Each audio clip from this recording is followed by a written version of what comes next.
नमस्कार, मैं हूं आपका दोस्त अनुपम पाठक और आप देख रहे हैं पॉलिटिक्स एंड लिटरेचर टुगेदर।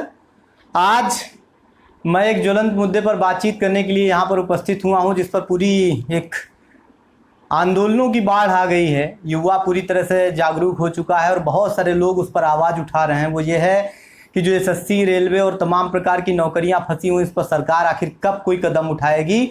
जिस तरह के जो है माहौल इस देश में बनता चला जा रहा है, सरकारें जो है और या सरकार के जो नुमाइंदे हैं, जो हुक्मरान हैं, जिस तरह से अपने कान में तेल डाल करके बैठे हैं, वो बहुत ही नकारात्मक है। मैं लगातार ये बोलता हूँ कि इस समय विमर्शीय लोकतंत्र की भारत में लगातार कमी होती चली जा रही है। जनता की बिल्कुल सुनी नहीं जा रही है, किसी व्यक्ति की सुनी नहीं जा रही हो, चाहे युवा वर्ग हो, चाहे वो बुजुर्ग हो, चाहे वो बच्चा हो, किसी की बात सुनी नहीं जा रही है।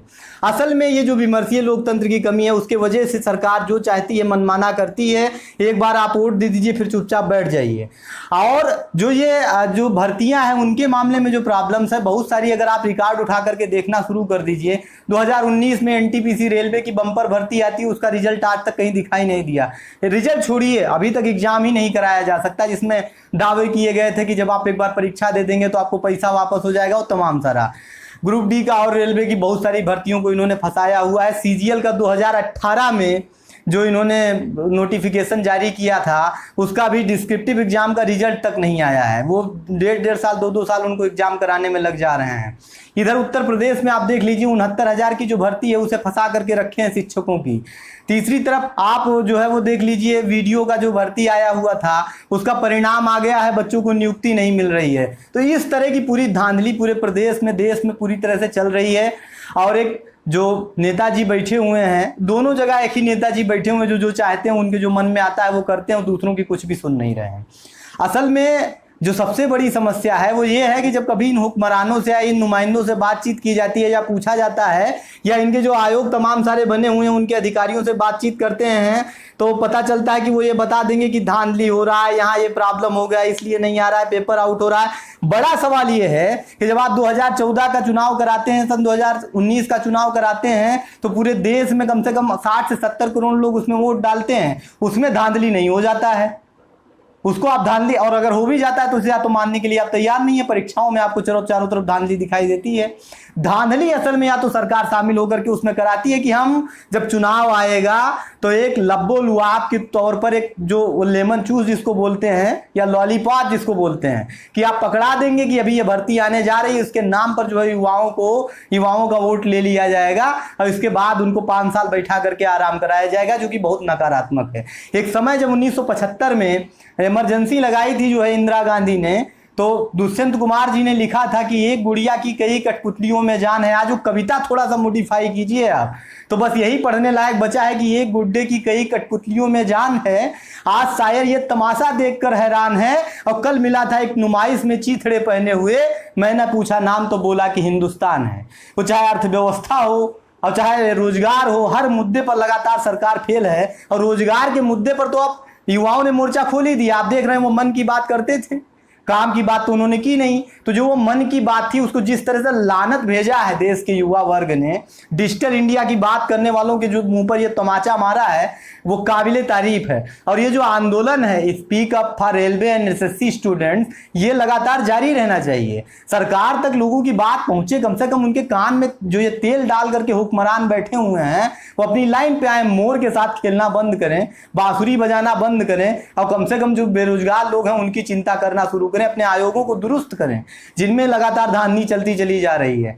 यही नहीं, एक तो वादा जब कभी आप इन लोगों का सुनिए, लंबा चौड़ा मंच पे बोलते थे चुनाव से पहले और इसके बाद भी बहुत सारा बोलते रहते हैं। भाषण सुन लीजिएगा तो आपको लगेगा कि रोज हर दिन जो है वो करोड़ों का रोजगार देते हैं। लेकिन जहां एक तरफ परीक्षा परिणाम को देने में ये दुगना से तिगुना समय लगा रहे हैं, उसी तरह से अगर आप भर्तियों की संख्या देखना शुरू कर दीजिए तो वो लगातार कम होती चली जा रही है, जो कि बहुत नकारात्मक है एक तरीके से। एक वो बात है ना कि जब बोलने वाली बात है कि कहाँ तो तय था चरागा हर एक घर के लिए, कहाँ चराग मयसर नहीं शहर के लिए, और यहाँ दरख्तों के साए में धूप लगती है, चलो यहाँ से चले आज उम्र भर के लिए।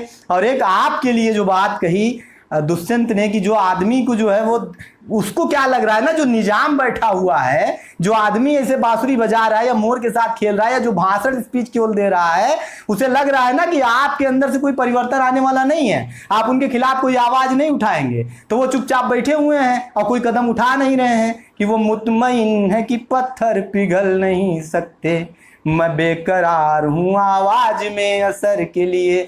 असल में हम सब लोगों को एक मत हो करके इस सब पे पूरी इस तरह से आप आवाज उठाइए कि लगे पूरे सरकार को, लगे पूरे सरकार का जो ताना बाना है ऊपर से नीचे तक जो पूरी संरचना है, चाहे वो प्रशासन की हो, चाहे वो सरकार की हो, चाहे वो प्रधानमंत्री कार्यालय हो, चाहे वो कुछ भी हो, मतलब पूरी तरीके से जो पूरा ये स्ट्रक्चर तैयार किया गया, गढ़ा गया है, जिसके थ्रू लोगों को मूर्ख बनाने की प्रक्रिया लगातार जारी है, वो हिले, उनको समझ में आए कि जो युवा है उसे रोजगार की जरूरत है। हम चौकीदार नहीं हैं और ना हम प्रधान सेवक हैं, हम वास्तव में बेरोजगार हैं। और अगर हम बेरोजगार हैं, हमको आपने रोजगार देने का वादा किया तो उससे मुकरिए मत, हमको पकौड़ा बेचने का आप जो है वो ख्वाब मत दिखाइए। अब दुनिया भर खिलौना बेचो, पकौड़ा बेचो, अब कुछ दिन के बाद और जो है उससे रिड्यूस होकर के चले आएंगे। इकॉनमी के तो जो हालात हैं वो आप देख ही रहे हैं। तो इन तमाम सारे मुद्दों पर आज चर्चा करने के लिए मैं आपसे जुड़ा हुआ था और मैं ये चाहता हूं कि ये जो बात है, जो आवाज है, वो बहुत दूर तक पहुंचे, लोगों तक पहुंचे। इसे सर्कुलेट कीजिए, शेयर कीजिए वीडियो को, ताकि लोग देख सकें और जो है वो ये मन की बात नहीं, ये काम की बात जो हमने की है वो लोगों को जोड़ने में थोड़ा सा सफल हो, ताकि एक लोकतांत्रिक माहौल बने विमर्शीय लोकतंत्र का। जय हिंद।